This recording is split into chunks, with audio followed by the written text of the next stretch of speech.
नमस्ते, good morning. Tiwari senior secondary school की ओर से सभी बच्चों को ऑनलाइन क्लासें दी जा रही हैं और इन ऑनलाइन क्लास में हम धीरे धीरे आगे बढ़ रहे हैं। और ऑनलाइन क्लास के अंतर्गत आज हम 10th क्लास का एसएस सामाजिक विज्ञान का प्रकरण कार्यपालिका पढ़ा रहे हैं। कार्यपालिका के बारे में अगर बात करें तो कार्यपालिका सरकार का दूसरा अंग होता है। इस कार्यपालिका के अंतर्गत मुख्य रूप से हम राष्ट्रपति को देखते हैं कि राष्ट्रपति कौन है। संविधान के अनुच्छेद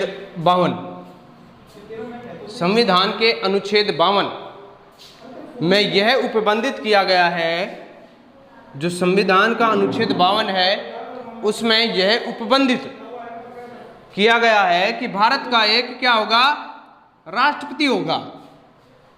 ये संविधान का अनुच्छेद जो 52 है उसमें ये उपबंधित कर दिया गया है कि भारत का एक राष्ट्रपति होगा। दूसरा, संविधान के अनुच्छेद 53 के अंतर्गत यह उपबंधित है कि जो संघ है, संघ की कार्यपालिका जो शक्ति है वो किस में निहित होगी, राष्ट्रपति में निहित होगी।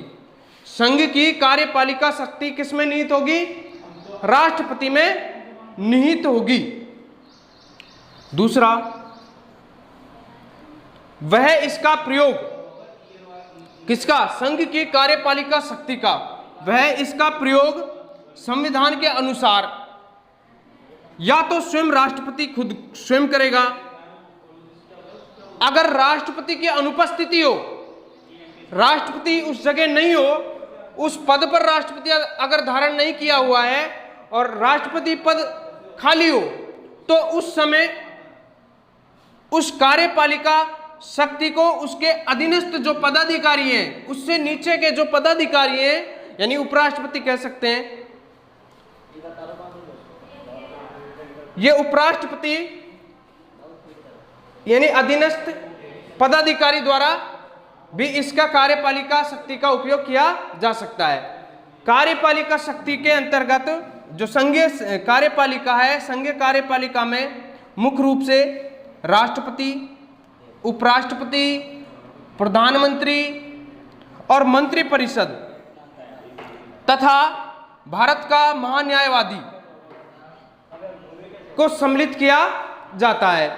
कार्यपालिका का जो औपचारिक या वैधानिक जो प्रधान है, कार्यपालिका है उसका औपचारिक या वैधानिक जो प्रधान होता है वो राष्ट्रपति होगा। और अगर वास्तविक प्रधान है, कार्यपालिका का वास्तविक प्रधान है जो प्रधानमंत्री होगा, वो भी मंत्रिपरिषद के सहित।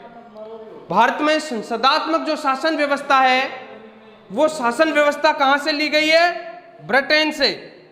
कहां से ली गई है, ब्रिटेन से। अब हम राष्ट्रपति की योग्यताओं के बारे में पढ़ेंगे कि भारत के राष्ट्रपति बनने के लिए कौन कौन सी हमें योग्यताएं होनी जरूरी हैं। तो सबसे पहले वह भारत का नागरिक हो। नागरिकता हमें संविधान के अनुच्छेद 5 से लेकर और 11 के अंतर्गत उपबंधित हैं। नागरिकता के बारे में कि कौन भारत का नागरिक होगा, ऐसी बातें कहां उपबंधित की गई हैं, संविधान के अनुच्छेद 5 से लेकर 11 में। दूसरा, वह भारत का क्या हो, वह व्यक्ति 35 वर्ष की आयु, कितनी, 35 वर्ष की आयु पूरी कर चुका हो, वही भारत का क्या होगा, राष्ट्रपति। तीसरा, वह लोकसभा का सदस्य निर्वाचित होने की क्या रखता हो, योग्यता रखता हो, वह राष्ट्रपति बन सकता है। तीसरा, वो भारत सरकार या राज्य सरकार या स्थानीय सरकार के किसी भी ऐसे लाभकारी पद पर न हो, वह व्यक्ति भारत का राष्ट्रपति बन सकता है। अगला, राष्ट्रपति भारतीय संसद के और राज्यों के विधानमंडलों के किसी भी निर्वाचित किसी भी सदन का क्या नहीं होगा, सदस्य नहीं हो।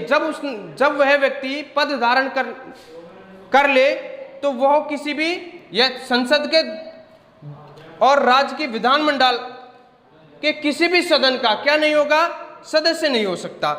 दूसरा, राष्ट्रपति की का निर्वाचन, कि राष्ट्रपति का निर्वाचन कैसे होगा। तो अगर हम इसकी राष्ट्रपति निर्वाचन पद्धति के बारे में बात करें तो इसके जो चुनाव प्रक्रिया है वो अप्रत्यक्ष निर्वाचन पद्धति द्वारा इसका चुनाव किया जाएगा। दूसरा, एकल संक्रमणीय मत पद्धति के आधार पर यह चुनाव प्रक्रिया होगी। तीसरा, इसके चुनाव में कौन कौन भाग लेंगे, संसद के दोनों सदनों के निर्वाचित सदस्य होंगे, यानी संसद के दोनों सदन लोकसभा और राज्यसभा के जो निर्वाचित सदस्य हैं वही इसके चुनाव में भाग लेंगे, मनोनीत सदस्य इसके चुनाव में भाग नहीं ले सकते। दूसरा, राज्य विधानमंडल जो विधानसभाओं के जो निर्वाचित सदस्य हैं वो इसमें भाग लेंगे।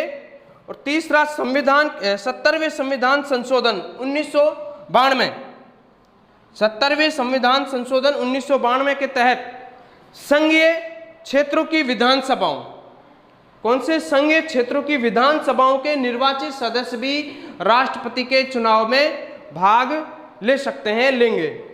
आगे कल हम एकल संक्रमणीय मत पद्धति के बारे में पढ़ेंगे। नमस्ते।